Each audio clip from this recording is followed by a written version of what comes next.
Sveiciens visiem, kuri ir pieslēgušies šajā webinārā, mūsu seminārā, kur mēs runāsim par redzes lāzerkorekciju. Esam jums sagatavojuši tiešām aktuālu un svarīgu informāciju par to, kā tad ar inovatīvām tehnoloģijām var mūsdienīgi atrisināt īstenībā pavisam vienkāršu problēmu. Tātad tūlredzību vai tālredzību, kurām gadījumā tas būtu, bet runāsim tātad par to, kā tad ar ārstniecisko tātad šo te metodi, ārsta metodi mēs varam tikt galā ar šo te lietu. Mans vārds ir Cindy Bokāne, es būšu šī webināra moderators, un arī man personīgi pašai ir pieredze ar redzes lāzerkorekciju. Esmu to uztaisījis jau pirms 2 gadiem. Manuprāt, esmu laimīgākais cilvēks pasaulē, un esmu vispār pat aizmirsusi par tādu lietu kā redzes problēmas. Pirms tam man jau bija gandrīz -4 ar brillītēm, staigāju, un tikšu tā, dzīves kvalitāte nebija tā labākā, traucēja visādos veidos, un pat nevarēja ar cilvēkiem uz ielas vairs pat sasveicināties, jo pēdējos gados jau pilnībā biju apnikuši man nēsāt šīs brilles, bet tad, kad pieņēmu šo drosmīgo soli, un otrreiz aizgāju pie Andreja Salmātina uz diagnostiku, tad, protams, man nebija vairs pilnīgi nekādu jautājumu, un jau, man liekas, pēc 3 dienām es jau biju uz operācijas galda, lai arī varbūt cik traki tas izklausītos, bet tā bija labākā diena manā dzīvē. Jūs varat ieiet arī mūsu acicentrs.lv TikTokā. Tur ir gandrīz 100,000 skatījumi video tieši ar mani, kur es tikko pirmajās sekundēs atveru acis, un kas tad notiek? Noteikti tas, ka jūs jau uzreiz redzat. Bet, lai tad mums par to visu zinātniski mazliet pastāstītu sākumā vairāk tieši mūsu pieredzējušie ārsti un speciālisti, lūkšu vārdu Maksimam Solomātinam. Lūdzu. Sveiki, Sintiem. Paldies liels par ievadu. Es tad sakšu ar iedvesmojošo mini lekciju par redzes lāzerkorekciju. Tad man atbalstīs Andrejs, kurš ar jums visticamāk satiksies arī operāciju zālē. Viņš diezgan pieredzējušies, es pateikšu, ļoti pieredzējušies speciālists tieši ar redzes lāzerkorekciju. Lūdzu, nākamais slaids.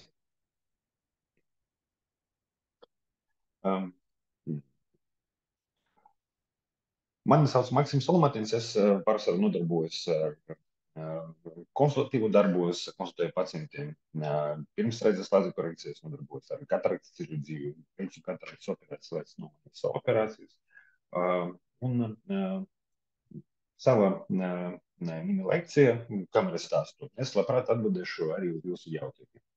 Tāpēc čata visa mūsu semināra gaitē jūs droši rakstat savus jautājumus, piemēram, kāpēc jūs vispār apsverat iespēju veikt redzes lāzerkorekciju, kāpēc vēlaties atbrīvoties no brīvā kontaktlēcām. Man ir interesē, kā jūs vispār uzzināt par redzes korekciju. Varbūt kāds no draugiem, radiem ir veicis šādu tipu operācijas, kad ir pieredze, kādas ir šaubas, kas, piemēram, attur veikt šo ķirurģisku redzes korekciju. Un to, kāpēc tas vispār vēl nav izdarīts. Un es mēģināšu savas kompetences ietvaros atbildēt uz jūsu komentāriem un uz jūsu jautājumiem. Uz nākamais slaids. Pirms mēs ķersimies klāt detalizētam stāstam par redzes lāzerkorekciju, jāsaprot, kāds ir ideāls kandidāts. Runāt par medicīniskām indikācijām. Galvenā indikācija redzes lāzerkorekcija, protams, ir pacienta dzīves kvalitāte. Cilvēks vairs nevēlas sadarboties ar brillēm un kontaktlēcām, jo tas viņam trauc ikdienā. Respektīvi, cilvēks vēlas atbrīvoties. Tad, protams, mums ir tehniski ierobežojumi. Mēs varam strādāt ar tūredzību līdz 12 dioptrijām. Mēs varam izkoreģēt arī plusus līdz 4 dioptrijām. Un varam šo izkoreģēt gan kopā ar astigmatismu, gan, protams, atsevišķi. Bieži vien man uzdot jautājumu, vai ir iespējams veikt redzes lāzerkorekciju tieši man, saņemtam ar vērstu. Ja man ir tūredzība -3. acīm redzami varam runāt tieši par dioptriem, tāpēc mēs iekļaujamies diapazonā, bet tas vēl nav viss, tas ir tikai orientējušies attiecīgi, jo bez dioptrijām mums arī citi ļoti svarīgi parametri, kur mēs noteikti skatāmies un vērtējam konsultācijas ietvaros. Nemazāk būtisks ir parametrs, ko mēs saucam par stabilo redzi pēdējā gada laikā. Jo redzes laserkorekcija pēc būtības neko neārstē. Redzes laserkorekcija tā ir tāda pati redze kā ar brīlēm, tikai bez brīlēm. Tas nozīmē to, ka ja redze pacientiem pasliktinās valkājot brīles, respektīvi pēc pusgada ir jāmaina brīles. Tad, protams, arī redzes laserkorekcija šajā gadījumā nedos stabilu motorīgu efektu, un tieši tas ir tas iemesls, kāpēc mēs neveicam redzes laserkorekciju, piemēram, bērniem. Tāpēc, ka augot, mainīsies atsādu izmērs, mainīsies optiskie parametri, redze mainīsies. Redzes laserkorekcija, tā ir operācija veselam cilvēkam ar veselām acīm. Tāpēc mums konsultācijas laika svarīgi novērtēt, vai nav acu patoloģija, tāda, ka, piemēram, katarakta, glaukoma vai arī kādas citas acu slimības, kas prasa mūsu palīdzību un medicīnu. Turpinot vecuma tēmu, pēc specifikācijas pacienta vecums ir no 8 līdz 50 gadu vecumam, to apakšējo robežu tikko esam izrunājuši, respektīvi bērniem, veikt redzes laserkorekciju nav mērķis, tāpēc, ka augšanas process vēl turpināsies. Un runājot par to apakšējo slieksni, tā ir diezgan relatīva robeža. Jo reizēm mēs veicam redzes laserkorekciju arī pacientiem pāri 50 gadu vecumam. Vienkārši pēc 50 gadu vecumam mēs biežāk konsultācijas laikā saskaramies ar to, ka ir arī kāda cita acu patoloģija, kur ir jāārstē. Lūdzu, nākamā slaidā.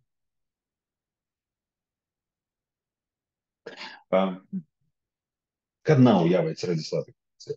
Kad redze nav stabila, grūtniecības un bērnu zīdīšanas laika sievietes organismu notiek hormonāls sprādziens, kas var iespaidot rehabilitācijas procesu. Tad mēs šo periodu nogaidām, tad viss process norit. Veicam redzes laserkorekciju acis, kur nav acu patoloģija, vai vispirms apārstē acu patoloģiskas izmaiņas. Nav ieteicams veikt redzes laserkorekciju, kad ir vispārējais organismu saslimšanas, piemēram, superdiabēts. Tas var iespaidot ne tikai vispārējo pašsajūtu, bet arī anatomiskas struktūras, piemēram, asinsvadus tīklu. Un anatomiskie parametri, tādi kā, piemēram, radzene, konozuma plāna radzene, tā ir atstabula šaurspīdīga daļa, kura tiek pakļauta ar lāzeru iedarbībai. Radzene tas ir materiāls. Ja materiāla ir daudz, tad veicam redzes korekciju. Ja radzene ir plāna, tad materiāla ir maz, cilvēks ir vesels, viņam nekas nekaiš, bet mums vienkārši nav materiāls. Tad mēs pieņemam kādu citu no redzes korekcijas tehnikām. Acis implantus, jo mums ir nekā izslēgts. Runājot par tuvredzību, pa lielam, starp citu, to pašu var pateikt arī par tālredzību. Pa lielam tā nav slimība, tās nav jāārstē. Tā ir optikas kļūda, tā ir neatbilstība starp lēcas stiprumu un acis formu un acis izmēru. Ja cilvēkam ir tuvredzība, kā jūs redzat, attēlā pa kreisi, tas nozīmē, ka visticamāk cilvēkam ir nedaudz garāk acis, kā vidēji statistiski. Un, ja mēs runājam par tālredzību, tad otrā acis ir nedaudz izsaka. Un šo optisko kļūdu mēs varam koriģēt vai no ar brīlēm, vai no ar kontaktlēcam, vai veicot redzes laserkorekciju. Lūdzu, nākamā. Šeit mēs mēģinājām schematiski parādīt, kā norit redzes laserkorekcija. Proti, te mēs redzam mūsu radzeni, ja atsabuls arstīgo daļu, un mēs redzam lāzera staru, kas apstrādā radzeni. Un, manuprāt, šis attēls ļoti labi ilustrē, kāpēc redzes laserkorekcija tik labi patīk gan pacientiem, gan ķirurģiem, visa pasaulē. Jo šeit ir redzami ļoti uzskatāmi, ka mēs neko negriežam cauri, mēs neiejaucamies tās iekšējās struktūras. Man vienmēr gribas salīdzināt redzes vazokorekciju ar smilti. Acī iekrīt smilšu grauds, kaut ko nokasa pa virsmu, no viss. Viss sadījusi, un, respektīvi, acu veselībai tas viss paliek bez sekām. Kaut kas līdzīgs notiek arī redzes vazokorekcijai, bet vienīgais pacients pēc tam aizmirst par brīvu. Un šeit var redzēt, es bišķi pārspīlēti stāstīju par savu smilti, bet šeit, ko es gribu parādīt, par to, ka radzene ir noteikts parametrs, tāds kā radzenes biezums. Ja materiāla ir daudz, tad mēs varam veikt korekciju. Ja radzene ir bišķiņ plānāka nekā attēlots mana schēma, tad mēs pieliekam kādu citu operāciju, kur arī ir ķirurģiska, bet vairs nav redzes vazokorekcija. Tad nākamais. Ja mēs runājam par radzenes formu, tad ideālajā visumā radzene izskatās kā puse no bumbītes. Tāda pussfēra. Bet līdzīgi kā ar augumu, līdzīgi kā ar apavu izmaru, ļoti reti, kad saskaros ar to, ka pacientiem ir ideāla pussfēra radzenes vieta. Radzenei ļoti bieži ir tāds tikai izliekums, viņa bišķi izliekta. Un tas arī iespaido redzes asmuma kvalitāti. Ja radzene ir pārāk izliekta, tad to mēs saucam par astigmātu. Attēls nav precīzi nofokusēts, un tas iespaido redzes asmuma kvalitāti. Un es vēlos pateikt, ka arī tas tiek pakļauts redzes vazokorekcijai. Nākamais. Nu, lūk, un šos parametrus, par ko es jums tikko izstāstīju, protams, nevar precīzi identificēt bez konsultācijas. Tāpēc, un reti pacients izlasot internetā par modernākām redzes vazokorekcijas operācijām, zvana mums vai raksta e-pastus un raksta pieregistrēt viņu, piemēram, uz kādu konkrēto redzes vazokorekcijas stentolāzi, vai smile, vai lazika operācija, jo viņš izlasot pamat informāciju uzskata, ka šī tehnoloģija viņam ir maksimāli atbilstoša. Bet pēc būtības katra acs ir līdzīga pirkstu nospiedumam. Tas ir ļoti unikāls organs. Un, kā mēs drīz uzzināsim, redzes vazokorekcija, tas ir ļoti ātrs pasākums. Cilvēks operācijas zāle pavada vidēji 8–10 minūtes. Bet, lai tiktu uz tām 8 minūtēm, cilvēks pavada konsultācijas laika līdz 2 stundām. Un tagad mēs arī detalizētāk parunāsim par redzes korekcijas veidu. Nu jā, tas ir tas, ko es tikko esmu izstāstījis. Runa par redzes vazokorekcijām ļoti bieži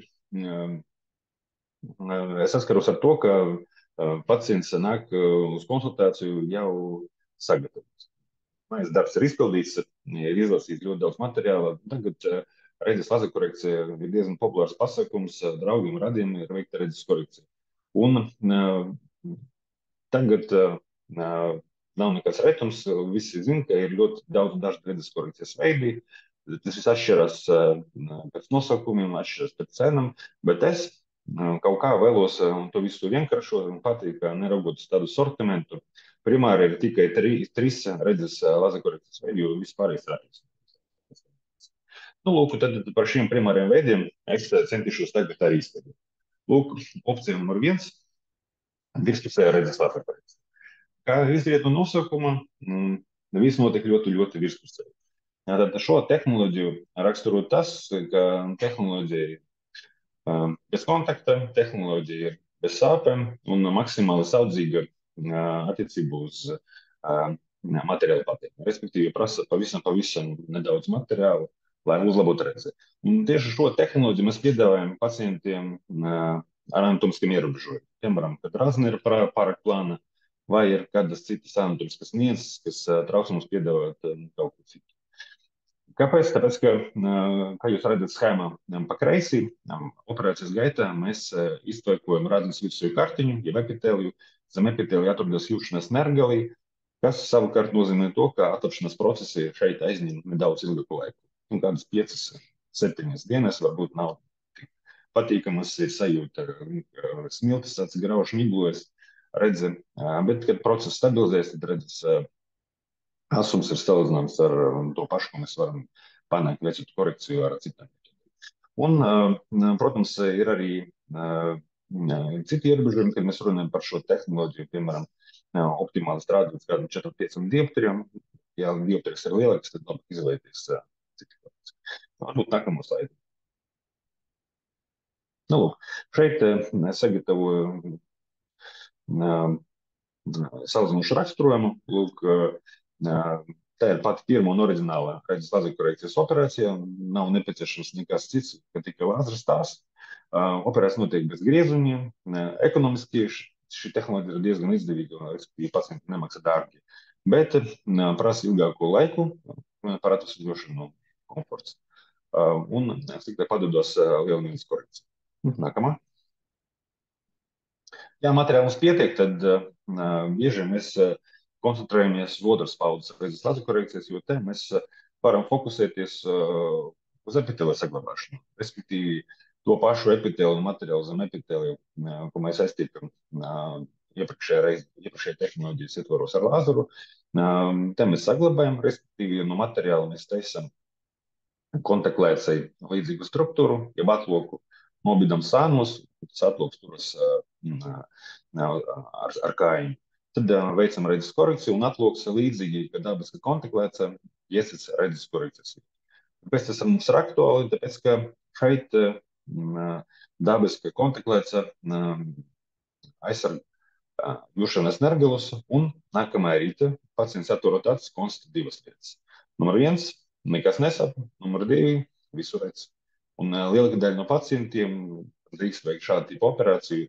Jau nākamajā rītā, ja viņam tas ir aktuāli, brauc pie mums uz kontroli jau pie slogas. Bez brīlēm, bez lēcām, jo pašsajūta ir vienkārši ideāli. Varbūt paspēlējums bišķi, bet salīdzinot ar pirmo redzes korekcijas paudzi, komforta līmenis ir nesalīdzināms. Pacienti tiešām jau ar nākamo dienu ir neatkarīgi no brīlēm un kontaktlēcām. Šeit ir nianse. Atloku, ko jūs redzat, varam sagatavot ar mehānisku instrumentu, varam sagatavot ar lāzeru. Vāciņš un vāciņš, kur ir tā atšķirība. Lieta ir tāda, ka lāzers ir daudz precīzāka tehnoloģija salīdzinot ar mehānisko, un pirmām kārtām mēs varam ietaupīt materiālu. Protams, mēs nevēlamies, lai pēc operācijas radnes paliek plāna lente, tad, jo biezāk paliek radzene, labāk un veselīga kacija.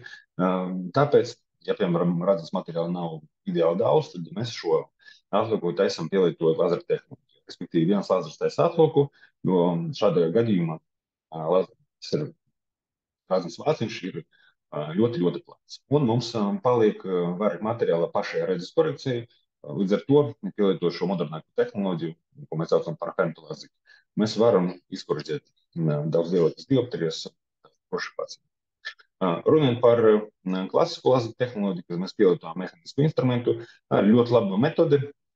Jau nākamajā dienā pacients redz visu, ka redzes asums ir no 80 līdz 100%. Bet šeit, protams, mēs esam bišķi vairāk ierobežoti ar radzenes biezumu un arī pārējiem. Uz nākamo slaidu. Lūk, tā ir populārākā redzes korekcijas pasaulē. Šeit mēs runājam par to, ka pacients uzreiz momentāli pēc operācijas var novērtēt efektu un daudz komfortablāk operācijas salīdzinot ar pirmo redzes korekcijas tehnoloģiju. No trūkumiem tā ir dārgāka tehnoloģija salīdzinot ar vispusēju redzes korekciju. Operācija notiek divos etapos. Vispirms taisam atloku, tad veicam redzes korekciju. Un, protams, ir arī anatomiski ierobežojumi, jo mēs esam atkarīgi no materiāla daudzuma. Nākamais. Un pēdējais ir trešais redzes korekcijas paveids, smēlu operācija.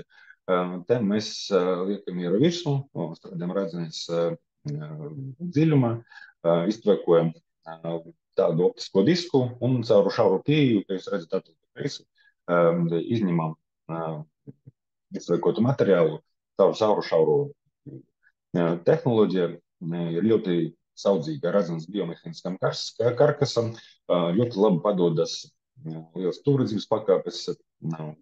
Ir ieteikta pacientiem ar ļoti aktīvu dzīvesveidu, piemēram, tiem, kas nodarbojas ar kontaktscīņu vai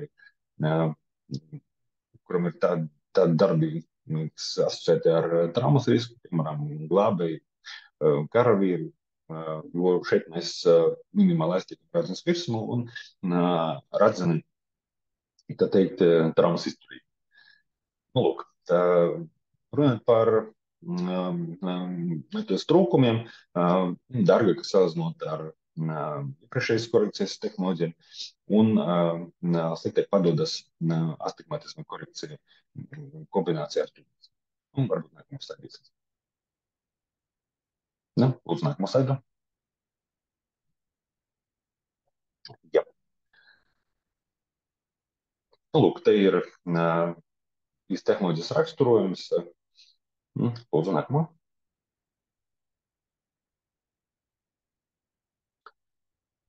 Tas ir ļoti skaists lāzers. Vispār man ļoti patīk strādāt mūsu profesijā, tāpēc, ka viss ļoti skaists.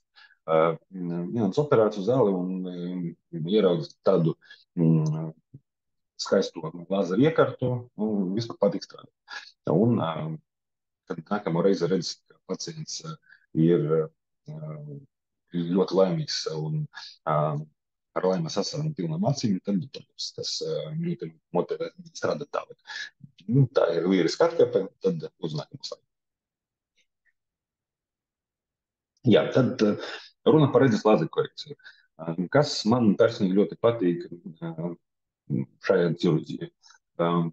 Ļoti ātrs efekts, ņemot vērā to, ka mūsu klinika ir pēdējais paudzes lāzeru iekārtas.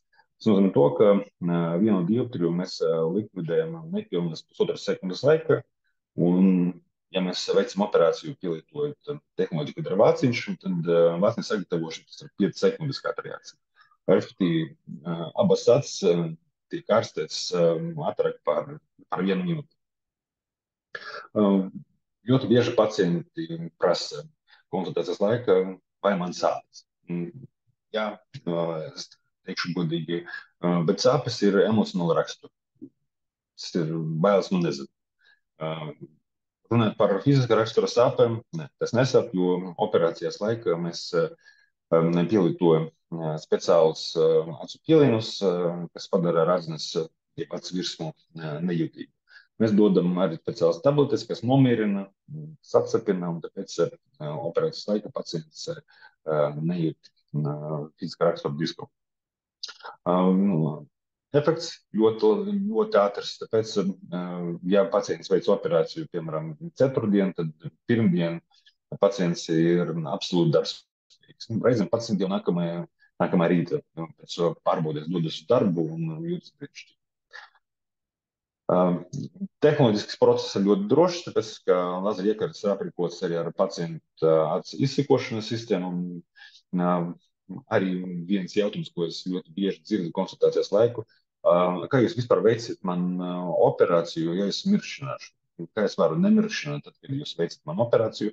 Ļoti vienkārši, jo mēs izmantojam speciālu aparātu, kurš saudzīgi noturēs plakstiņus, un tas nedod mirkšķināt, kad nevajag. Fiziski cilvēks mirkšķina, bet plakstiņi vienkārši nesakļaujas. Līdz ar to tas nesagādā ne pacientiem, ne ārstam lieku diskomfortu. Lūdzu, nākamo slaidu. Ļoti svarīgs moments, kā pareizi sagatavoties gan operācijai, gan konsultācijai. Nu, lūk, neizmantot kontaktlēces pirms pārbaudes, kā minimums nedēļu 10 dienas optimāli, ja iet runa par mīkstām kontaktlēcām, un vismaz mēnesi nedrīkst valkāt cietas lēcas. Jāņem vērā to, ka konsultācijas laikā mēs pārbaudām arī vispārējo acu veselību, pārbaudām tīklu, pārbaudām redzesnervu, arī citus parametrus. Mēs ļoti rūpīgi un detalizēti vairākas reizes pārbaudām redzi ar šauru zīti, un pēc tam pilnam pilienus, kas paplašina zīlītes, lai detalizēti izskatītu tās struktūras. Un arī acu pilieni relaksāciju muskuļus, kas palīdz mums ievākt detalizētu informāciju par redzes asumu un kvalitāti, bet pēc tiem pīlīniem ļoti grūti fokusēt uz tūlumu. Un arī tālum bišķi miglojas, tāpēc labāk nebraukt iztūks, ja tas ir iespējams. Un vēlams arī paņemt saules brilles, īpaši saulē dienā, vasarā vai nežumsats. Jā, un jāplāno arī laiks, jo konsultācija klīnika aizņem video līdz 2 stundām. Nākamais.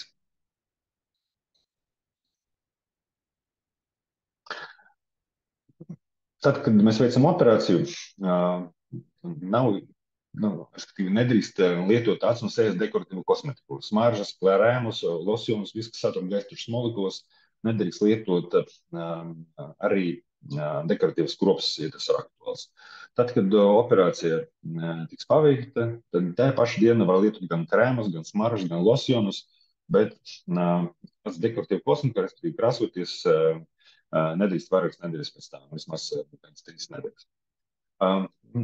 Iesakām arī izvairīties no alkohola lietošanās vismaz 24 stundas pirms un arī dažas nedēļas pēc operācijas, jo alkohols sausina gļotādas. Tas var ietekmēt apakšanas procesu. Nākamais. Lūk, tas ir tas, par ko mēs runājam, ka viss notiek ļoti raiti un zibenīgi un komfortabli.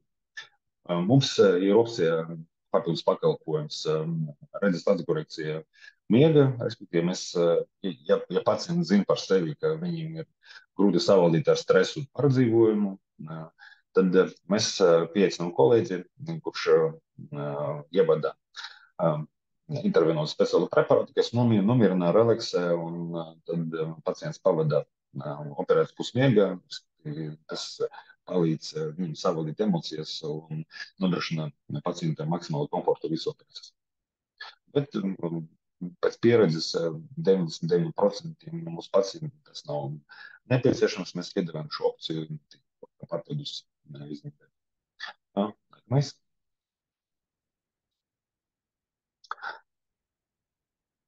Jau nākamajā dienā pacients var braukt pēc turas, ja jūtas, ka ir tam gatavs. Dažas dienas pēc operācijas cilvēks var izjust diskomfortu, ja smilšu grauduši iebirisāts, bet tas ļoti ātri pāriet, un pēc operācijas mēs nozīmējam pilnēt apspilienus ar antibiotikam, ar mitrinošiem pīlēniem, kas minimizē šo apakšanas procesu. Un kaut vai redzes efekts iesties momentāli, ir jāatceras, ka pirmo mēnesi ir jāpavada bez liekas varonības, jo auda dzīšana vēl turpinās. Tāpēc ir arī aktivitātes ierobežojumi, piemēram, nedrīkst peldēties, apmeklēt pirtis, džakuzi, hamamu, saunas, solārijas, respektīvi jācenšas izvairīties no inficēšanas,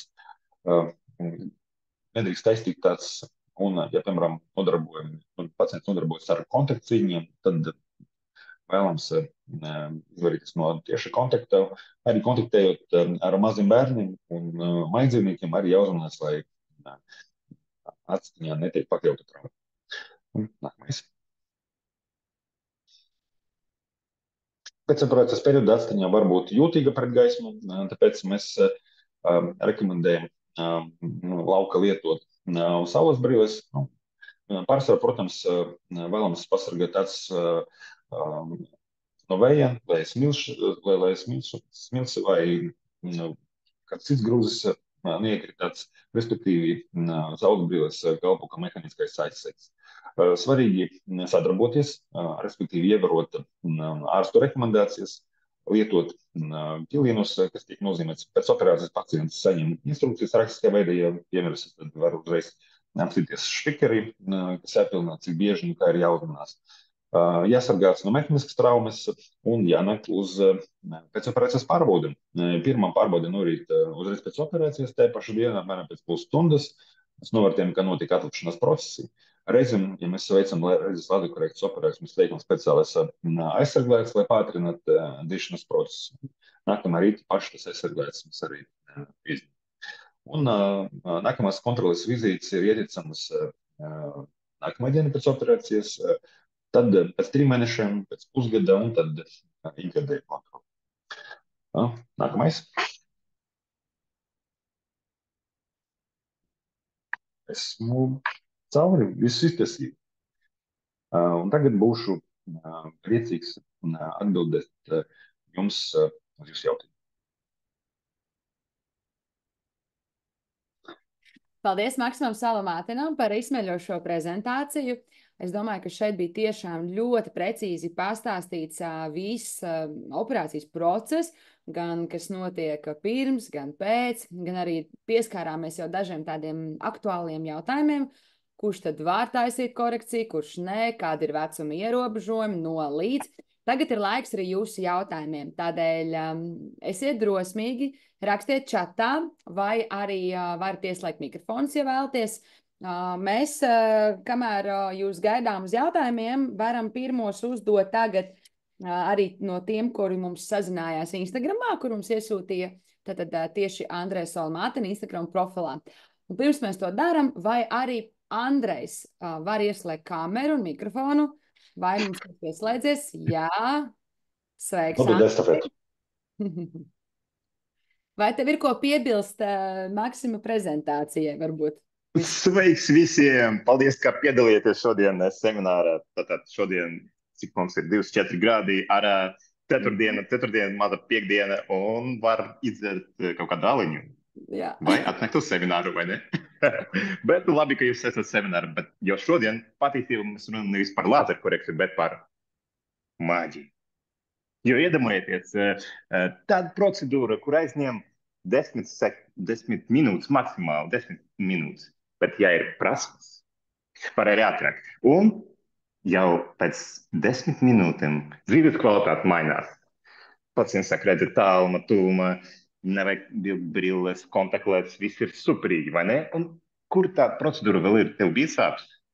Pēc Nē, man bija tikai prieka asaras, un Andrejs jau man stopēja, tagad tikai neraudam, jā, lai mums tur nesāk līt ūdens, jo ar ūdeni mēs nedrīkstam saskarties.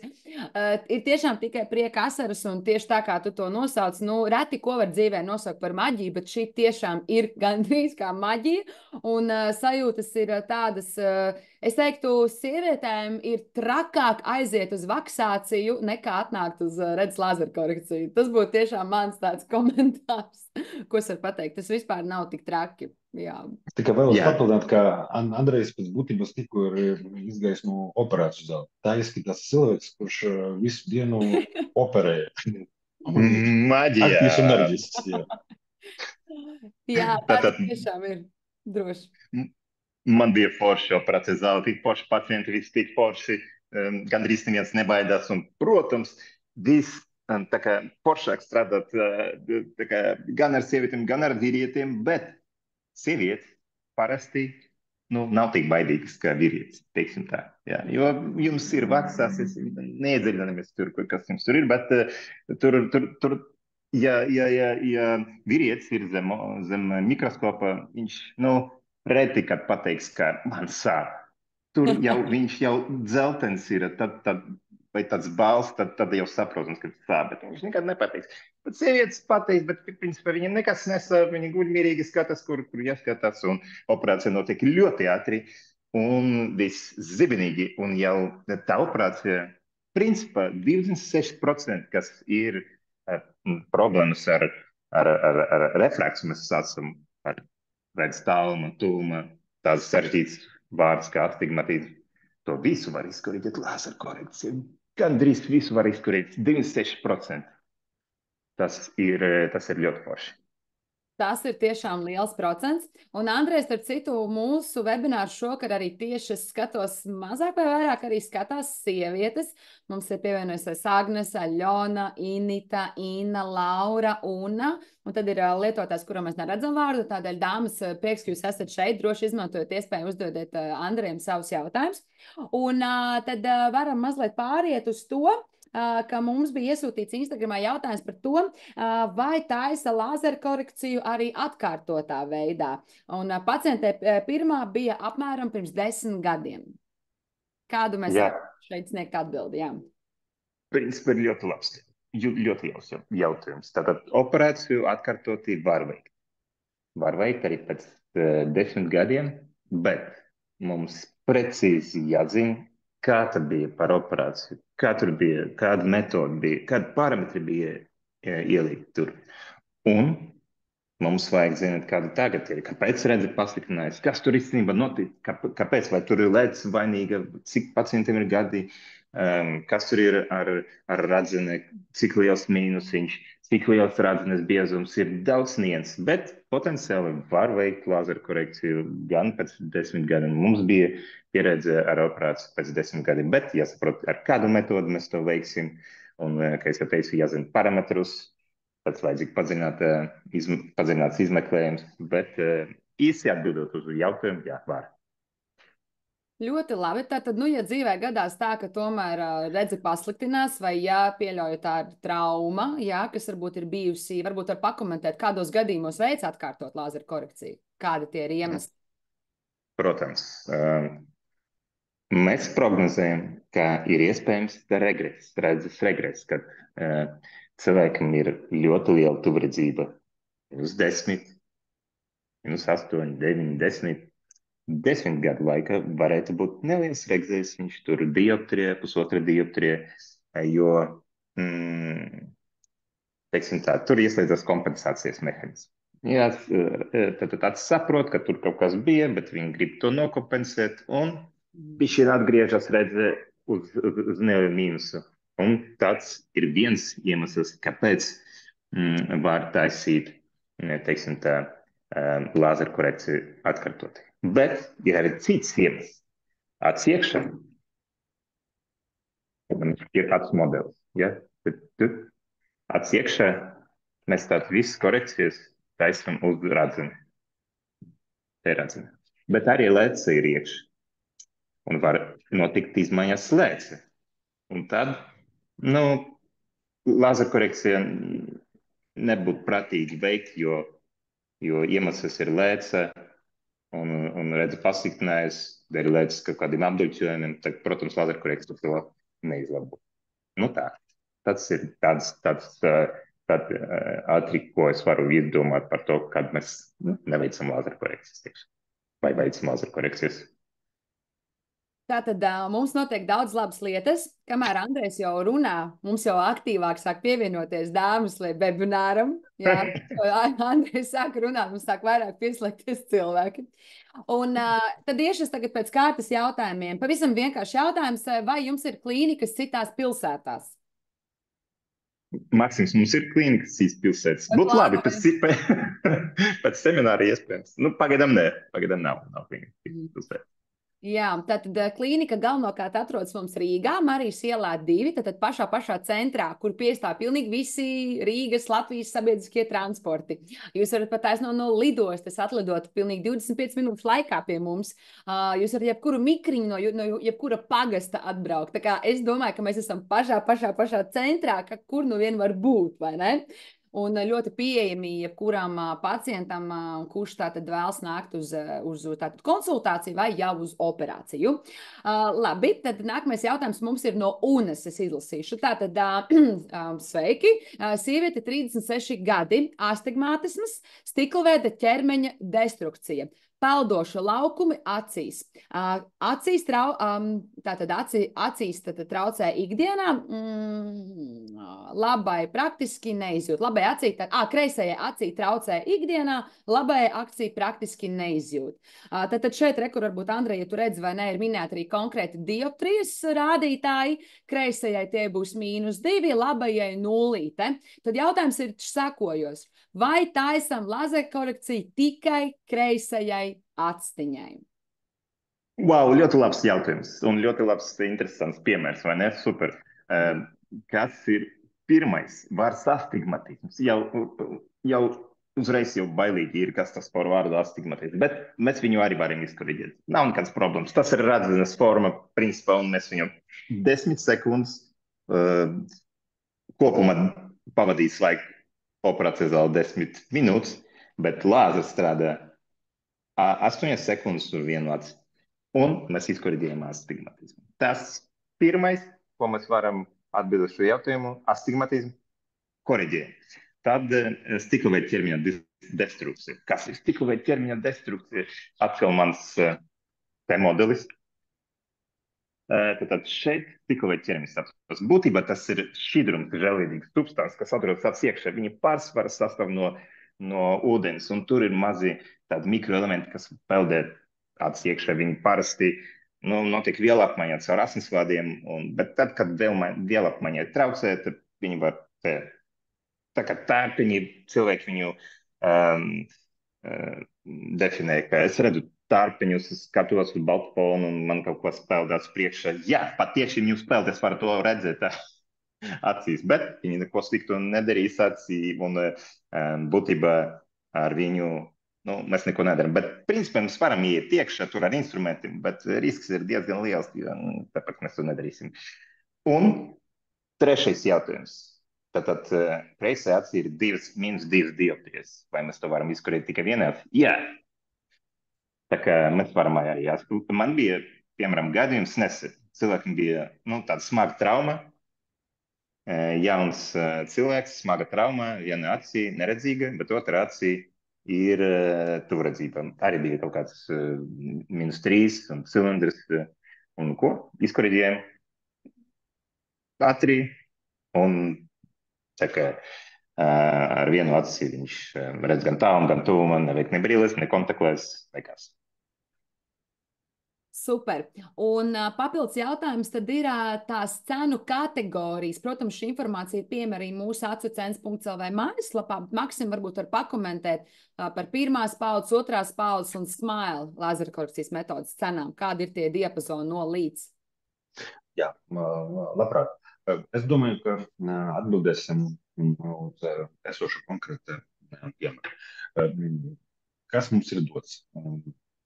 Sieviete 36 gadi iekļūst vecuma ierobežojumus, es rakstīju savu prezentāciju. Astigmatisms, cik es saprotu, 2 dioptrijas. Arī iekļūst diapazonu, kas tiek pakļauts redzes korekcijai. Kādi? 1, 2 un 3. Respektīvi, pēc idejas var izskatīt kuru no 3 redzes korekcijas paudzēm. Kādu konkrēti piedāvāsim konkrēti pacienti vai piedāvāsim vispār, grūti pateikt, jo pastāv kontraindikācijas, jo tā nav tikai dioptrija, ko mēs korrigējam. Tas ir raznas biezums, raznas formas specifika, rīkliņa stāvoklis, redzes nerva stāvoklis, ir jāizvērtē detalizēti kabineti, veicot papildus izmeklēšanas, papildus pārbaudes, un tad varēsim atbildēt uz šo jautājumu konkrētāk un piedāvāt atbilstošo risinājumu. Runājot par to, vai veicam korekciju tikai kreisajā acī, Andris arī atbildēja. Mēs, protams, veicam redzes lazeru korekcijas tikai vienai acī, jo dzīve tā gadas, ka vienai acī redz perfekti, otrai acī ir vai plus vai mīnus. Runājot par cenu, viss ir caurskatāms, mūsu cenas ir caurskatāmas, ir pieejamas mūsu mājaslapā. Izmaksas ir sākot no 1200 eiro par abām acīm, respektīvi dalam uz 2, tas ir sākot no 600 eiro par vienu aci. Runājot par atlapšanas procesiem, tas ir atkarīgs no tā, kuru metodi mēs veicam redzes atklāšanu. Ja mēs konsultācijas laikā atklāsim, ka mūsu pacienti var un drīkst veikt redzes laserkorekciju ar populārākiem redzes korekcijas metodiem, tad jau nākamā rīta redzes būs perfekta. Un, protams, mēnešu laika būs jāiebaro mūsu rekomendācijas, respektīvi izvaramies no mehaniskas traumas, jāturas no infekcijas iekļūšanas acī. Es, piemēram, saviem pacientiem rekomendēju mēnešu laika iespēju robežas nevakcinēties, jo vakcinācija ietekmē imunitāti, un tas savukārt var ietekmēt arī atlapšanas procesu. Lieliski, jā. Tātad paldies par atbildi. Una mums arī raksta, ka ir pierakstīsies uz atkārtoti vizīti augustā. Jauki. Super. Gaidīsim. Gaidīsim, Una. Un te uzreiz mums arī nāk nākamais jautājums no Līgas. Vai operācija norit narkozē? Ir tādi gadījumi, par kuriem mēs stāstījām, un es zinu, Andrejam arī ir bijuši šādi pacienti. Varbūt padalies ar šo vairāk. Jā, Andriem patīk. Ļoti labi. Nu, teikšu tā, narkoze. Nu, principā mēs netaisām lāzeru korekciju un pilna narkozi. Bet mums uz vietas ir anesteziologs, kurš var sagatavot savu kokteili, un viņam ir katets, kur viņš iebāzt roku un caur to katetru ievada. Un cilvēks bauda visu to prieku operācijas laiku, par ko stāstu, bet tikai 2 reizes labāk viss notiek. Tātad tas notiek sedācijā. Tātad pacients rēģē uz to, ko es prasu, kur jāskatās, kur tas zaļā migoša gaismība ir. Es parasti teicu, jāskatās uz zaļā migoša gaismību. Bet viņam ir savā kaut kāda realitāte. Viņam ir ļoti labi, un blakus ir anesteziologs, kurš seko līdzi arī vitāliem radītājiem, kas ir svarīgi. Un kas ir svarīgi pēc tam, kad mēs pabeigsim operāciju, lai viņš arī attiek no tā savā alternatīva realitāte, ja, un atbrauks atpakaļ pie mums. Tātad jā. Dažreiz ir indikācijas, kad mēs veicam operāciju sedācijā, kad ir psihiskie traucējumi specifiskie, kad es aizmirsu vārdu, Maksims, kā to sauc par diagnozi, es aizmirsu to diagnozi.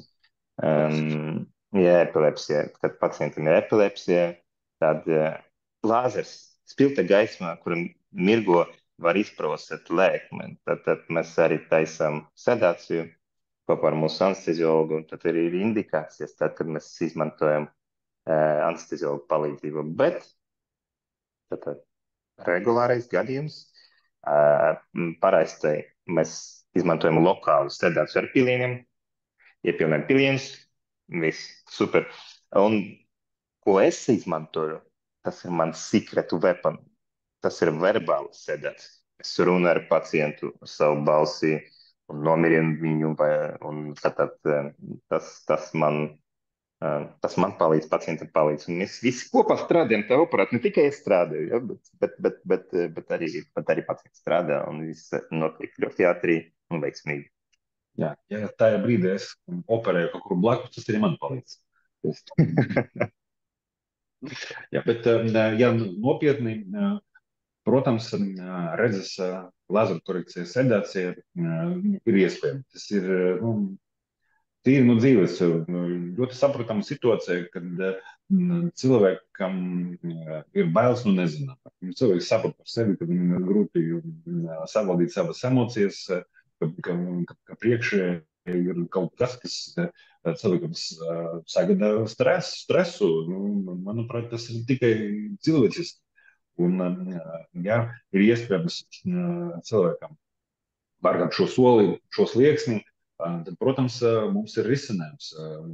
Mēs šo saucam par redzes lāzera korekciju miega. Pacienti šo sauc par redzes korekciju medicīnas miega. Tas ir tad, kad mēs ievadam pacientam, nevis mēs, bet, protams, anesteziologs. Preparāti, kas mums vienkārši relaksē, tad pacients tam ļoti labi guļ, un tas palīdz pacientam sadzīvot ar savām emocijām, un tad viss notiek tāds komfortablāk. Mēs faktiski ļoti lepojamies ar savu anesteziologu, viņš ir izcils profesionāls un speciālists, jo reizēm, kad es satieku savus pacientus gadus pēc operācijas, un mēs sākam runāt, faktiski viņš vairs neatceras par to, ka viņam kādreiz bija brilles, neatceras mani vai kādu citu speciālistu, kurš piedalās tajā procesā, viņš atceras anesteziologu. Viņš atceras, cik man bija labi, kā es forši gulēju bez sedācijas. Tiešām ir ļoti gandrīz, ka mums sadarbojas tās speciālists, un mēs varam piedot pacientam tādu speciālu risinājumu. Atbildot, turpinot atbildi Līgai par jautājumu, ja pacients nav zem narkozes, vai operācija ir sāpīga. Operācija nav sāpīga, jo pirmam kārtam 99 pacientus mēs operējam bez anesteziologa. Tas nav nepieciešams, jo mēs dodam tableti, kas atstiprina. Otrkārt, mēs pilinām pilīnus, kas padara acis virsmu un radzini nejūtīgu. Un mūsu speciālais ierocis ir Andrejs ar savu verbālu un neverbālu narkozi. Andrejs reizēm man stāstīja, ka viņš pacientu stāstīja, kas tagad būs, un stāstu viņš nepaspēja pabeigt savu stāstu, operācija jau ir pabeigta. Jo iedomājieties, pusotru sekundi vienai dioptrija, pacienti pat iesapēja, tas nekas nepaspēja, operācija ir cauri. Tieši tā. Mums vēl ir ļoti foršas māsiņas. Arī nelielu triku es arī pateikšu tā, ka pacients guļ zem lāzera, iedomājieties, jūs guļat zem lāzera, un tad es runāju ar pacientu, kas notiek, un es jūtu, ka man vēl vajag kaut kādu palīdzību, bet anesteziologa nav uz vietas, kurš var ievadīt kokteili, bet man ir ļoti foršas māsiņas mums ir. Viņi atnāca, patur roku pacientu, man viss. Pacients ir mierīgs, paklausīgs, viss mums notiek ļoti raitīgi. Tātad sāpes, aizmirstiet par sāpēm. Tur vispār nav nekādas sāpes. Jā, bišķiņ diskomforts ir. To nevar saukt par sāpju, diskomforts. Bet tas 8 sekundes un viss diskomforts nav. Un tev tur roku, tev blakus ir kaut kāds foršs bāls. Un pēc 10 minūtēm tu redz visu bez brīviem vai kontaktlēs. Maģija. Paldies, liels Līga par jautājumiem, bet manuprāt, faktiski labāk pajautāt nevis. Mēs esam materiāli interesētas personas. Daudz ko varam stāstīt par to, ka operācija notiek bez sāpēm, ka tas viss notiek ātri. Labāk pajautāt Sintijai. Faktiski viņa šo visu ir izjūtis uz savas adiņas, un tagad jūs redzat brīles, es neredzu. Es domāju, ka labāk varbūt Sintijai. Iztestiet, lūdzu, kā tas bija, vai tāpēja, vai tiešām tas viss ir darba sekundēs, kā tas godīgi bija. Jā, paldies. Noteikti es vēlos padalīties, kad man ir iespējas tiešām to daru, lai palīdzētu cilvēkus iedrošināt, nebaidīties. Arī es biju tā, kas ilgu laiku vēl domāju, pētīju, skatījās un nevarēju pieņemt šo lēmumu, bet tad, kad nonācu, protams, operācijā un biju jau zem lāzera, kā arī Andrejs to minēja, tad tiešām neatceros nekādas sāpes. Sāpes nekādas nebija. Bija tiešām tāda ļoti precīza norāžu došana no Andreja. Andrejs man ļoti tātad Andrejs arī bija tas, kurš veica operāciju man. Paldies viņam vienmēr būs par to. Un Andrejs tiešām, ko es uzreiz arī pamanīju, mani ļoti nomierināja, man izstāstīja precīzi, kas man ir jādara, kur man ir jāskatās.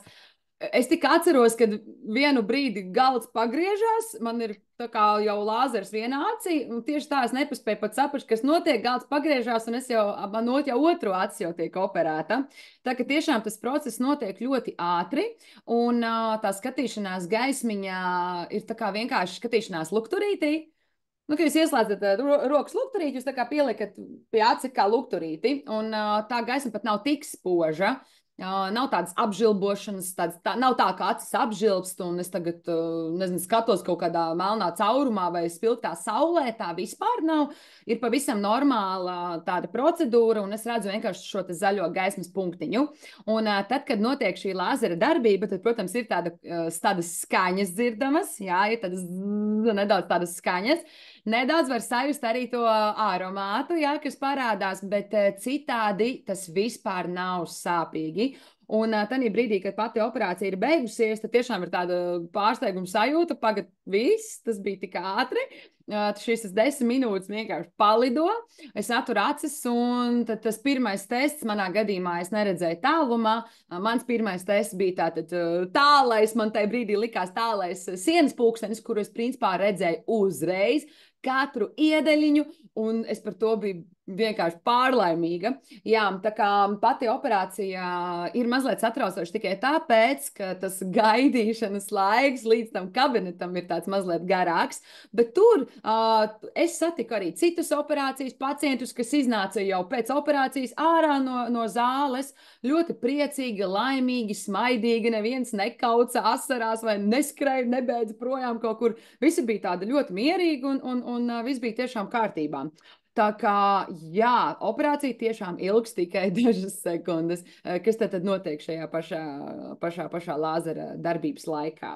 Nu, tāda man tā pieredze, tikai tā labākā. Man bija tas otrās paudzes lāzera korekcijas femtolasik lāzers, kas ir tātad šī tā kā vāciņa atvēršanās, aizvēršanās, vai kā mēs te ilustrējām. Un ar to tad es arī tiku sveikā cauri.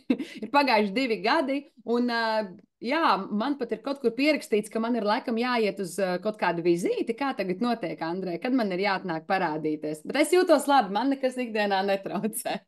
Bet vai man ir jānāk kaut ko parādīt? Nu, mēs rekomendējam pēc tam, kad viss atzīs, ka tev bija izmeklējumi arī pēc operācijas. Mēs rekomendējam pēc 2 gadiem atnākt uz tādu pārbaudi. Bet ideālais grafiks, kas arī pētījums notiek. Tātad nākamā diena pēc operācijas atnākt uz pārbaudi, mēnesis pēc operācijas, 3, 6 gads. Tas ir ideāls, tas ir vispār forši. Bet kas mums realitāte notiek, tad mums daudz pacients no ārzemēs atlīdo arī taisīt operāciju, tad mums obligāti jāatnāc nākamā diena pēc operācijas, tad vai mēnesis vai 3 mēneši pēc operācijas, un tad pēc gada pēc operācijas. Tad mums parasti tā notiek, ja pacients nav no Latvijas, piemēram. Jā, es atceros, ka bija tātad šī vizīte nākamajā dienā, kad es atbraucu, un principā es jau sēdēju pie stūres, to es arī atceros, es jau braucu ar mašīnu, un man bija tieši iekritušas priekšā brīvdienas, un es aizbraucu atpūsties pie dabas, un es biju tiešām laimīga, ka es varēju visu redzēt, kas notiek apkārt. Es vienkārši skatījos mākoņos un katru maliņu sīkāko redzēju. Tā kā bija ļoti patīkami. Gan arī pēc tam 3 mēnešiem atgriezos, un pēc gada es biju, un tad tagad, īsumā varētu teikt, ka man vēl vismaz gads jāpagaida, un tad es varētu nākt atkal parādīties. Jā. Forši. Atbildēšu uz Initas jautājumu, jo Inita prasa, ja ikdiena daudz darba stundas tiek pavadītas pie datora, vai pēc operācijas drīkst atgriezties ikdienas režīmā. Pie datora var strādāt uzreiz. Protams, katram cilvēkam ir jutīguma slieksnis, atapšanas ātrums ir kaut kas ļoti individuāls, bet pēc būtības mēs pat rekomendējam pēc operācijas vairāk noslūgot tāds īpaši tuvumā vidi attāluma, jo mēs faktiski, mums ir 2 acis, 1 attēls, tas nozīmē to, ka mēs redzam ar smadzenes. Smadzenes ir iestrādāts redzes centrs, kurš salīmē kopā attēlu no labas acis, no kreisas acis, rodies tāds teleskopiskais tēls. Un arī viņš piedalās redzes korekcijas procesā. Protams, smadzenes mēs neoperējam, bet smadzenēm ir jāiemācās, kā tas ir redzēt pa jaunu. Tad mums jādara papildus lodzi un uztverēt šo kā redzes treniņu. Un tad, jā, protams, var uzreiz atgriezties pie datora ekrāna. Protams, ar prātu, ja paši ir tad, kad jāietur bišķiņ pauze, tad jāteic bieži pārtraukumus, lietojot mitrinošas ķīleņus, maksīgas asaras, bet pie darba var atgriezties ļoti ātri. Tad, kad jūs jūtat, ka esat jau tam gatavs. Vairs negrauž, nemigos, tad uzreiz var sākt strādāt. Vēl dažus vārdus es vēlos papildināt par tehnisko apskatu, respektīvi par atkārtotām vizītēm pēc redzes atgriezties. Ļoti svarīgi atcerēties, ka tuvredzība pēc būtības tas ir izmērs. Respektīvi, tūredzīga acis bišķiņ garāka. Ja mēs runājam par aci kā par fotoaparātu, tad mums nav tikai lēci. Mums arī ir citas acu optiskas struktūras, tādas, kā, piemēram, filmiņa, jeb tīklne. Un tūredzīgam cilvēkam tīklne ir iestiepta. Iestiepta tīklne ir planēta tīklne. Tas ir tas, ko mēs skatāmies arī pacientam pirms redzes laserkorekcijas operācijas. Mēs meklējam, vai nav tīklnes patelē.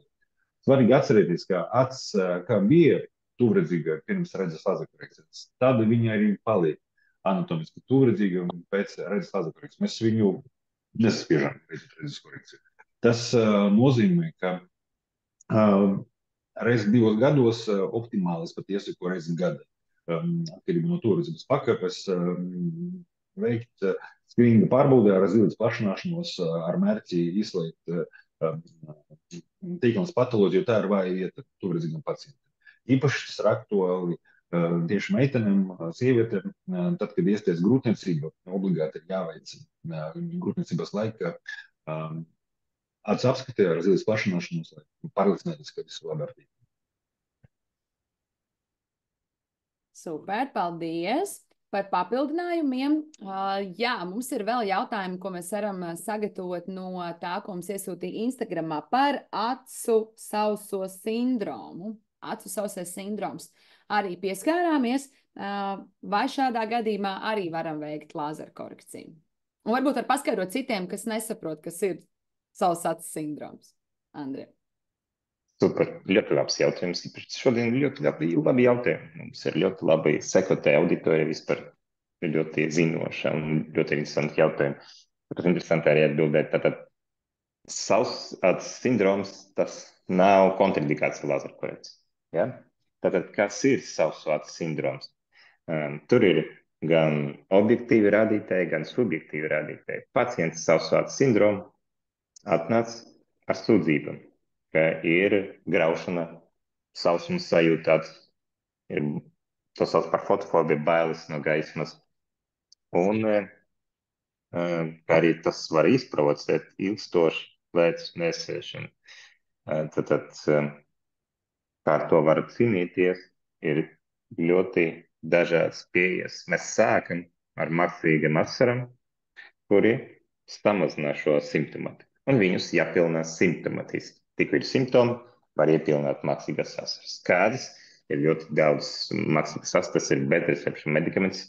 Viņu var dabūt jebkurā aptiekā bez receptes. Tad dažreiz pacients atnāca un teica, man nepalīdz mākslīgas asaras. Vai ir kaut kas cits? Jā, ir kaut kas cits. Tātad, ko mēs darām? Tātad, viens no iemesliem, kāpēc sāks tas savs acu sindroms, ir tātad šeit atrodas dziedzeri. Mēs to saucam par meibomu dziedzeri. Un viņas sekretē lipīdu slāni. Lipīdu slāni palīdz jūsu asaram aizturēties uz acu priekšējas virsmas un samazināt to simptomu, sausuma simptomu. Un mēs viņus varam bišķiņ iedarbināt. Tas iedarbināšana notiek ar siltumu. Tātad mēs kopā ar pilieniem pievienojam tādas maskas. Varbūt maksimīgi kā piemērs tāda maska, to masku var uzliekt, uzstildināt mikrovīli vai krāsni, uzliekt un bišķiņ stimulēt to dziedzera darbību. Un trešais ir arī terapija, specifiska terapija. Ar ko? Protams, ar lāzeru. Tātad šīs lāzers iedarbojas uz šiem plastiem, un tur viņš paplašina asinsvadu. Šī asinsvada apasiņo šos dziedzerus, šī dziedzeri ātrāk sāk strādāt, un viss tie simptomi samazinās, bet vajadzīgs kaut minimāli 4 sienas jāuztaisa. Tad viss ir labi. Un tad, kad viss šīs nepalīdz, ir arī speciāls pilieni, ciklosporīna pilieni, viņi bišķiņ iedarbojas uz iekaisuma procesu. Viena no teorijām, kāpēc veidojas tas savs acu sindroms, ir iekaisums, autoimuns iekaisums, kuru jāsamazina, un tad tos pilienus jāpilnē vienreiz dienā diezgan ilgstoši. Bet, kā es jau teicu, tas nav kontraindikācija. Ja mēs pareizi ārstējam savs acu sindromu, tad lāzerkorekcija nav kā kontraindikācija. Protams, ja mēs to redzam apskates laikā, savs acu sindroms var, teiksim tā, izprovocēt kļūdas, kad mēs pielāgojam redzam, viņš var tā kā maskēt mīnusu un zinot, ka cilvēkiem ir savstarpējs sindroms, kurš nav ārstēts, piedāvājam ārstēšanu, ja viņš ir izteikts. Jāpapilna piliens sākumā, un tad jāatnāc, mēs uztaisīsim izmeklējumus, un tikai tad turpināsim ar lāzeru korekciju. Vai lāzera korekcija var izprovocēt savstarpēju sindromu? Ja sākuma bišķiņi ir, jo tur mēs griežam nervšķiedras, tātad superlāzeri, tur mēs taisam vāciņus, tur, kur vāciņš tiek taisīts, tur ir nervšķiedras, un šeit ir nervšķiedras, mēs varam to pagriezt un bišķu izprovocēt sākumu to savstarpēju sindromu, pēc tam šie nervšķiedras atjaunojas un simptomus samazinās. Tāpēc smile, kur ir mazs grieziens, gandrīz neprovocē savstarpēju sindromu. Ja? Tātad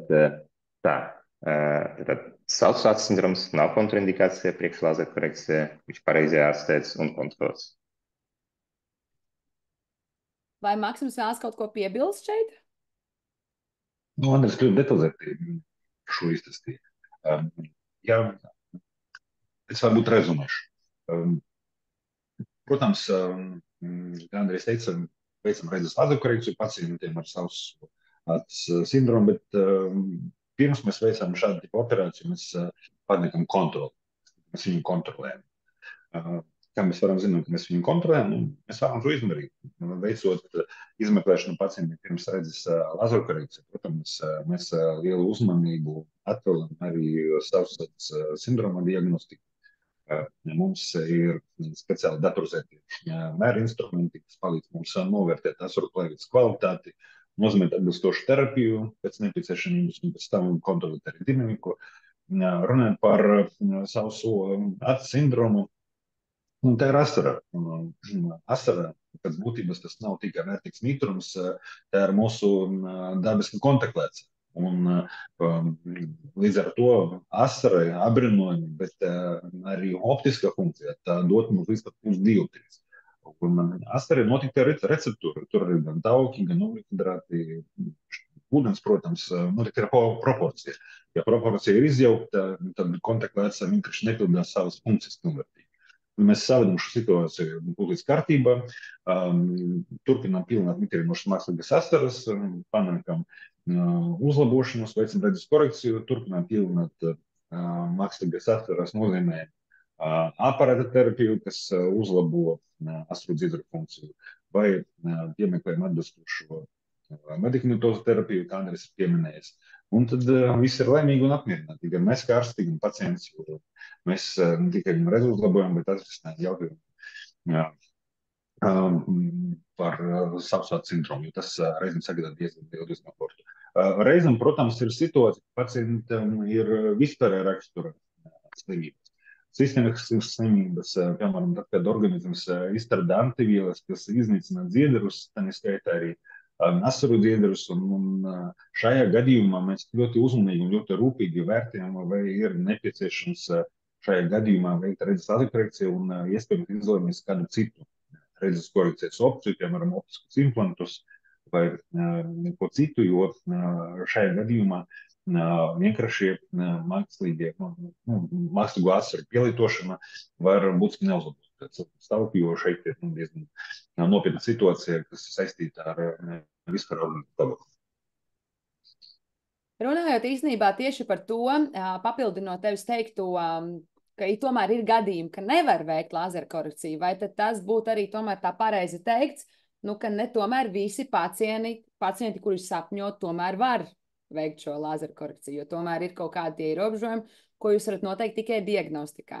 Kāds ir varbūt tas, procents cilvēki, kuri nevar veikt lāzera korekciju? 4%. 4% nevar veikt lāzera korekciju. 26% var veikt lāzera korekciju. Es tikai gribu papildināt, ka laikam, viena no mūsu priekšrocībām ir tāda, ka ir varianti. Ja cilvēkam anatomisko ierobežojumu dēļ nevar veikt redzes lāzera korekciju, Tad, lūk, ir alternatīvas. Piemēram, ja pacients ir vecuma grupa no 18, 20 līdz 40 gadu vecumam, tad mēs varam apsvērt optiskus implantus, mēs varam ielikt lēcu, acis, kas atrodas virs dabiskas lēcas aiz zilītes.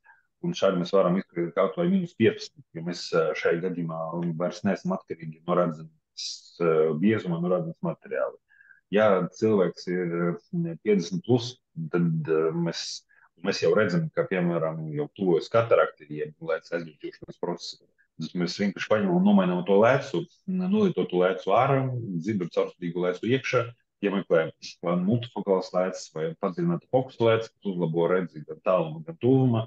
Tas atrisina pacientiem arī problēmas ar lasīšanu, kas neizbēgami sakas kliedras robežai 45, 50 gadi. Tālāk, pa ceļam arī atbildēšu jautājumu, atbildošu uz jautājumu Daci, jo, manuprāt, tas arī ir saistīts. Ja ir jākoredzība gan tūredzība, gan liela tālredzība, -6, vai operācijā norit ilgāk, vai mēs būtu kaut kādi pēc operācijas sarežģīti. Šeit ir, protams, šeit ir jāsaprot, vai mēs, tā teikt, vai mums ir kopēja saprašana par to, kas tiek prasīts. Respektīvi, ja mēs runājam par tuvredzību, tad domāju, ka cilvēkam ir mīnus, ja ir tālredzība, tad cilvēkam ir plus. Ļoti reti, kad vienai acī ir -6, otrai acī ir plus. Visticamāk, tas prasa par to, ka cilvēkam ar tuvredzību, tāds kļūst, ka cilvēkam visu laiku bija liels fakts tuvredzība -6, sākas problēmas arī ar redzi tuvumā. Lūk, šāda gadījumā ar šādiem parametriem mēs veiksmīgi tikam cauri, pielietojot redzes laserkorekciju. Mums šobrīd ir pieejama modernāka tehnoloģija, kurā sauc Presbeyond. Redzes laserkorekcija, kā es nesen stāstīju, mums ir divas acis, bet viens attēls. Tas nozīmē to, ka mūsu dators apstrādā attēlu no vienas acis, no otras acis un veido stereoskopisko tēlu, un viena acis vienmēr dominē. Lūk, veicot šāda tipa tehnoloģiju, mēs varam iestatīt vienu acis tālumā, otrai acī atstāt tuvumā, un līdz ar to mums paliek tā teikt, fokusa diapazons, kurš saglabājas skaidra redzi, gan tālumā, gan tuvumā, bez muskuļu saspringzinājuma. Šādi mēs varam atbrīvot cilvēku gan no nepieciešamības lietot brīles tālumam, un arī palīdzēt arī lasīt. Respektīvi, cilvēks veicot ikdienas aktivitātes nelieto brīles. Un šajā situācijā pat nav nepieciešama iejaukšanās iekšējās struktūras, ja lēcas nomaiņas operācija. Ļoti, es atbildēju uz jūsu jautājumu. Ļoti labs jautājums. Jā, superīgs jautājums, jo kamēr mums sākas šeit viss tā lekcija, man bija patiešām pacients ar lielu tuvredzību. Nevis, tā kā tu kameru pamaini, tad nevis -6, bet man bija, es nevaru parādīt to kodu, bet man bija rekur. -9,75. Tātad tāds pacients man bija, un zini, cik daudz aizņēma operācija? 10 sekundes. Tieši tikpat. Īstenībā tur bija tā kā 15 sekundes, bišķiņ ilgāk, jā, bet tas ir sekundes. Tas nav tā kā stunda operācija, ja ir vairāk par 6. Bet tieši tā, teiksim, vai mēs varam izoperēt -9 ar lazeru? Varam. Vai mēs varam izoperēt -9 ar citu veidu operāciju? Varam. Vai mēs varam izoperēt plusu ar lazeru korekciju? Varam. Ja mēs nevaram izoperēt ar lazeru korekciju, ir cits veids operācija, ar kuru mēs varam uzlabot redzi. Galvenais, cilvēka motivācija, jo dažreiz man atnāc pacients un es prasu, pirmais jautājums, kur es prasu, tad kāpēc jūs gribat veikt lazeru korekciju? Pārsvarā visi atbild, ka, man Man nepatīk dzīves kvalitāte, kad man jāveic kontaktlēts. Un kontaktlēts ir patiešām risks, kaut kāds priekšmets iekšēji. Tas ir risks. Brilles, un tas man nepatīk. Tas ir procentē visplašāk atbild. Bet dažreiz atnāca un teica, ka mans draugs uzstājas laterkorekciju, es arī gribu. Tā motivācija ir tāda, mišķiņ čaubīga.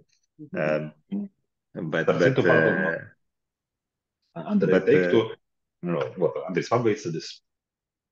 Jā, bet principā ir ļoti svarīga motivācija, jo dažreiz pacients atnāk, pacients gados, un es gribu laserkorekcijas, tur mana meita uztaisīja laserkorekcijas, es arī gribu, bet man problēmas tūmā. Jā, visu laiku es redzu, ka labi, ka tā, un tagad man problēmas tūmā. Tur ir cits problēmas ar ledus. Mēs varam izlabot redzi un dot iespēju redzēt bez brīvuma. Tā ir cita veida operācija un cita motivācija. Bet, jā, daudz ko var izdarīt terācija. Atbrīnojami. Jā, Maksims, ko tu gribi pateikt? Es gribu pateikt, ka bieži vien pacienti, kuri atbildot uz jautājumu, kāpēc jūs vēlaties veikt redzes korekciju, atbildes vienkārši paņēma un saskaitīja. Nav tas ziņā, jo lietot brilles un lietot kontaktlētas īstenībā nav lēts prieks. Protams, redzes lazerkorekcijas izmaksas arī ir diezgan lielas. Ja tā pārreicināt, cik izmaksā, piemēram, dienas kontaktlētas un kaut vai mēnešu kontaktlētas 10 gadu garumā. Diezgan liels cipars. Ja tagad vasarā cilvēks vēlas savu saules brilles un nevēlas kombinēt brilles ar kontaktlētas, cik maksā optiskas saules brilles, nevienmēr var izliepties pievilcīgus ramīšus, stāvēt to optiskus stiklus. Tas arī ir diezgan labs motivators cilvēku izvēlēs redzes lazerkorekciju. Tas attiecībā uzreiz. Tur iekšā jautājumu vēl bija papildu jautājums par sarežģījumiem. Vai mēdz būt kaut kādi pēcoperācijas sarežģījumi? Jā, tad, protams, tā ir operācija. Tur var būt sarežģījumi. Var izdomāt daudz sarežģījumus. Tāpēc pacients mums te pavada 2 stundas, kamēr mēs saprotam, vai mēs varam veikt lazerkorekciju vai vispār. Vispār varam veikt lazerkorekciju. Ja? Es jau teicu, 4% nevar veikt lazerkorekciju pārsvarā, ja? Bet galvenais to nepalaist garām, to procesu, kad lazerkorekciju nevar veikt. Bet arī kādas sarežģījumi varētu būt. Varbūt tā, ka korekcija uztaisīt nepilnībā, tur kaut kāds mīnusiņš ir atstāts. Tad var taisīt līdzkorekciju. Pie mums tā līdzkorekcija ir bezmaksas gadu laikā. Varbūt pārkorekcijas, tad mums vajag vēlreiz pakorīgiet. Tas arī var notikt. Varbūt kaut kāda individuāla reakcija uz lāzeru. To arī vajag ārstēt. Parasti ir cits jautājums. Vai pacients var pazaudēt redzi operācijas laikā? Nē. Lazerkorekcijā neviens gadījums, kad pacients pazaudēja redzi, nebija aprakstīts. Viens gadījums aprakstīt, kad pacients bija insults operācijas laikā. Tur bija problēmas arī. Bet, sakarā to, ka tas bija lazerkorekcijas laika, tas bija aprakstīts, ka tas notiek operācijas laika, bet bija cits iemesls. Bet neviens tāds gadījums, kad pacients pazaudēja redzi operācijas laika, nebija. Bet atbildot uz jautājumu, protams, tā ir operācija, iejaukšana acīs, un neviens ķirurgs, kurš veic operācijas, nepateiks, ka rezultāts būs 100%, nekāds sarežģījums nav iespējams, un tā ir iespējams sarežģījums, tas kā ar plūkiem. Super. Vai no mūsu klausītājiem ir vēl kādi jautājumi? Vai ir kaut kas tāds, kas vēl nav pajautāts? Šis ir vēl tāds pēdējais brīdis, kad to var izdarīt. Es tikmēr jau nosūtu čatā visiem e-grāmatu latviešu valodā, ar kuru jūs varat iepazīties. Droši to varat lejuplādēt drošā veidā arī savos datoros, atvērt caur telefoniem un saglabāt uz telefona ierīcēm. Un šajā grāmatā ir aprakstīta vēl zinātniska informācija par lāzeru korekciju, kuru jūs varat iepazīties. Kā arī, ja gadījumā nepaspējāt šodien jautājumu uzdot, bet vai rodas vēl kādi papildus jautājumi, tad vienmēr mēs esam sasniedzami arī Instagramā, kurā ar mums var sazināties. Bet tad pavisam vēl tā nobeigumā, ko es noteikti varu pateikt, mums bija tāds ļoti skaists posts. Jā, vēl maksimum kaut kas piebilstams. Jā, vai varat lūdzu attiecīt manu prezentāciju? Jā, mirklīti. Kamēr Sintiem meklē prezentāciju, varbūt Maksims atbildēs uz jautājumu, kurš mums tikko atlidoja. Vai mākslīgās kropļus tas netraucē operēt? Nē, pirms egram tur bija brīvības salonā strādājošs optometrists, kad vaicāja par lāzeru korekciju, man teica, ka veikt operācijas varu, bet tāpat par 45 gadu vecumā man pasliktināsies redzamība. Vai tā ir patiesība vai kā? Vēl tā, mirklīti, jā. Patiešām, tātad mēs to jautājumu apspriežam ar katru pacientu atsevišķi, vai taisot lāzeru korekciju, tā redze būs uz mūžu. Veicot redzes lāzeru korekciju, mēs iedarbojamies ar redzes līgumu, respektīvi apstādējumam atsabūtu savstīgo daļu.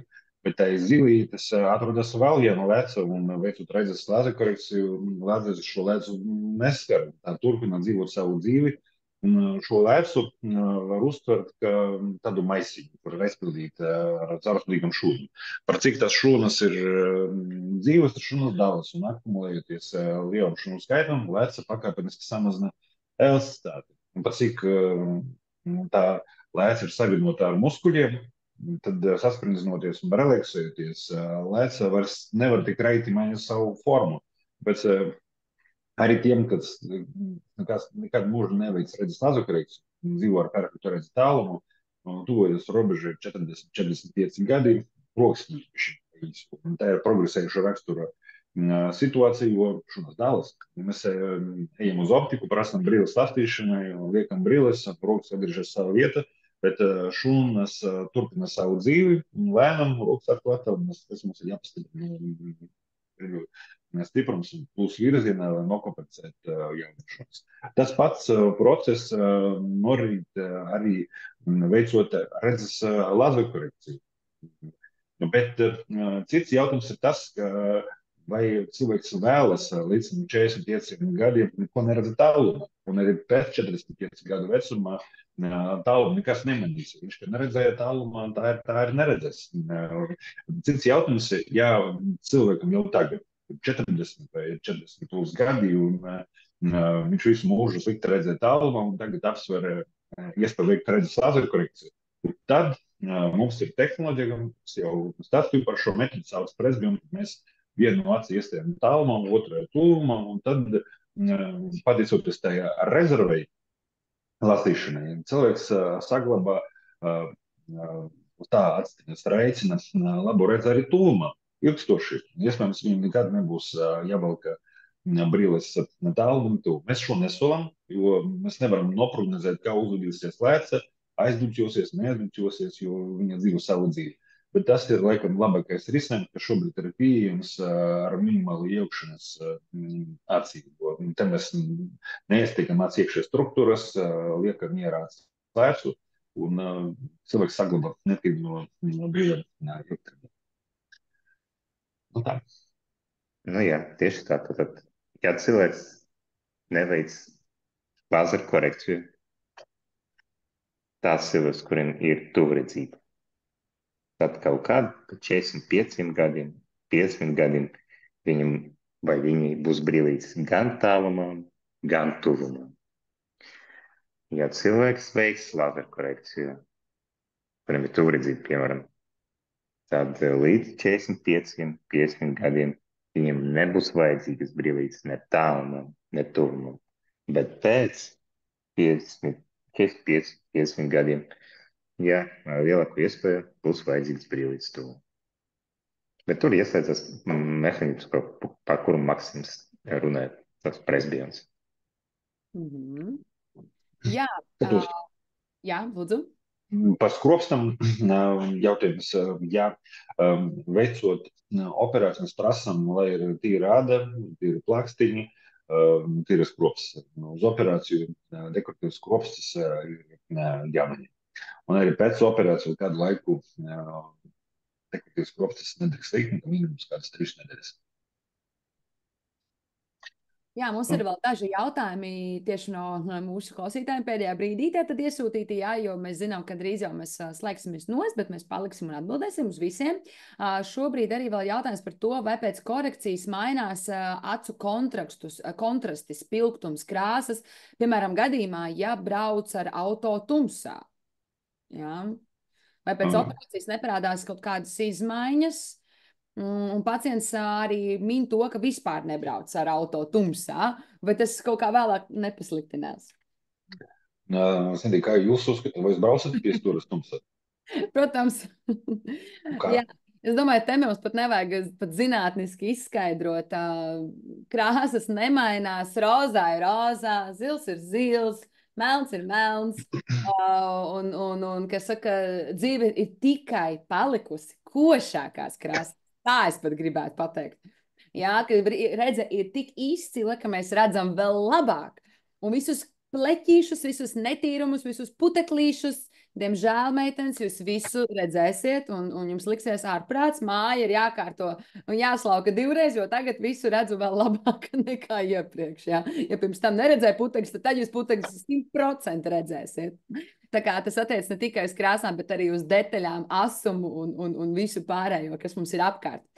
Jā, un tad mums vēl pēdējais jautājums no Oļesies, vai neiroloģiskās slimības var būt par iemesli kontraindikācijai? Tā ir ļoti, ļoti plašs tāds ietvins neiroloģiskie, teiksim tā, neiroloģiskas slimības. Nezinu, smadzenes un nervu diska tuska un optisks nervu diska trūc tuska. Tas ir neiroloģiska slimība. Tad tas, teiksim tā, ja ir kaut kāda neiroloģiska slimība, kura provocē redzes problēmu, tad redzes korekcija šo problēmu neatrisinās. Teiksim tā. Tad, ja tāds jautājums, tad redzes korekcija nav kontraindicēta. Viņam vienkārši neuzlabos redzes, ja ir kaut kāda neiroloģiska slimība, kuras skar acis un redzi. Redzes laserkorekcija pamata domāt veselam cilvēkam ar veselam acīm.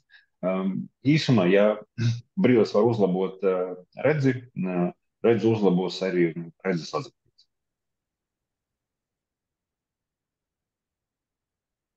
Super! Jā, es domāju, ka mēs esam izgājuši cauri visiem mūsu šī webināra jautājumiem. Un tagad mēs sagatavosim mazu paziņojumu, par kuru mums izstāstīs Maksims. Un es tagad eju laikam līdz pašam galam, ja? Jā. Varbūt vēl dažus slaidus atpakaļ. Vēl bišķiņ. Kašers, baiba mums rekur. Lūk, tā. Reizēm pacienti interesēs, ko citu stāsta. Paldies, Sindija ļoti detalizēti izskaidroja savu pieredzi, atbildēja arī uz jūsu jautājumiem. Ja gadījumā jūs vēlaties uzzināt vēl, kā tas ir izdzīvot šo procedūru savas sādiņas, paklausīties, ko tieši vārdu nozīmē stāsta citi pacienti, daloties ar savu pieredzi. Tad, lūk, jūs varat noskanēt šo QR kodu vai izmantot linku, ko jūs redzat priekšā, un iegūt papildus zināšanas un papildus informāciju par to, kā tas ir veikt redzes laserkorekciju, kā tas ir pirmās dienas pēc redzes laserkorekcijas, kā tas metodas sastarpēji atšķiras, jo katram pacientam ir savs kaut kāds īpatnējs redzes korekcijas veids, individuāls. Un tad mums būs viss, kas ir nepieciešams, lai ievāktu informāciju par redzes laserkorekciju kā tehnoloģiju. Tagad lūdzu nākamais slaids. Nākamais. Nu, lūk, pateicos visiem, kas piedalījās šodienas webinārā. Un mēs ar Andreju un Sindiju sagatavojam jums arī mazu pārsteigumu par šo. Ja gadījumu jūs vēlaties noskaidrot, vai redzes lādzekļu korekcija ir priekš jums, un vai jūs vēlaties detalizētāk uzzināt par Andreja neverbālo narkozi operācijas laikā, tad, lūk, mēs jums rekomendējam vismaz sākt ar konsultāciju. Tad jūs uzzināsiet detalizēti visu par savu acu veselību. Mēs atbildēsim uz jautājumiem, vai redzes lādzekļu korekcija palīdzēs konkrēti jums, tieši jūsu acīm atrisināt situāciju ar brīvām kontaktlinsēm, un jums pienākas pārsteigums ar redzes lādzekļu korekciju. Izmeklēšana pirms redzes lādzekļu korekcijas. Ja jūs domājat, ka tas ir priekš jums, lūdzu rakstiet man, mēs jums sagatavosim dāvanu karti un tiekamies šeit. Lieliski. Nu tad paldies visiem, kuri pieslēdzās šodien mūsu webinārā. Sakot līdzi mums sociālajos tīklos, Instagram, TikTok mēs tagad arī esam, kurš vēl nav mūs atradis. Meklēt mums arī TikTokā. Varat sakot gan Acu centras profilam, gan arī Andreja Salmātenu Instagram profilam. Un noteikti tiksimies arī kādā citā reizē. Starp citu, mums arī pavisam drīz iznāks pavisam jauna, nu, teiksim tā, video sēriju, tāda pakete, kas būs podkāsti, kur arī uzstāsies Andrejs un Maksims un arī citi viesi. Tā kā mums viss kaut kas interesants notiek, un tādēļ esam aktīvi, sekojam un vienkārši ejam uz lāzeru korekciju. Jā. Inita prasa, cik gara rinda ir uz konsultāciju? Cik ir tagad garas rindas? Labs jautājums. Es domāju, ka aptuveni 2-3 nedēļas. Jā, kaut kur tā parasti arī ir. Tāpēc laicīgi jau rītā vai šodien jau pats zvanam, bet laikam jau darba laiks ir jau beidzies, bet zvanam viennozīmīgi vai rakstam un noteikti dabūsiet tuvāko laiku. Mums ir 24 stundas. Zvans jādod strādniekus. Tad ir vēl labāk. Tad jebkurā brīdī var sazvanīt, jā. Super. Paldies visiem! Paldies visiem! Paldies mūsu ārstiem, oftalmologiem, ķirurgiem, doktoram Andrejam Salmātenam un doktoram Maksimam Salmātenam. Es biju Sindija Bokāne un paldies mūsu klausītājiem. Ar brīnišķīgu moderēšanu. Paldies! Jā. Paldies. Man vienmēr prieks ar jums. Es esmu laimīgākais pacients, kāds var būt. Super! Paldies jums visiem! Atā! Jauku vakaru! Čau!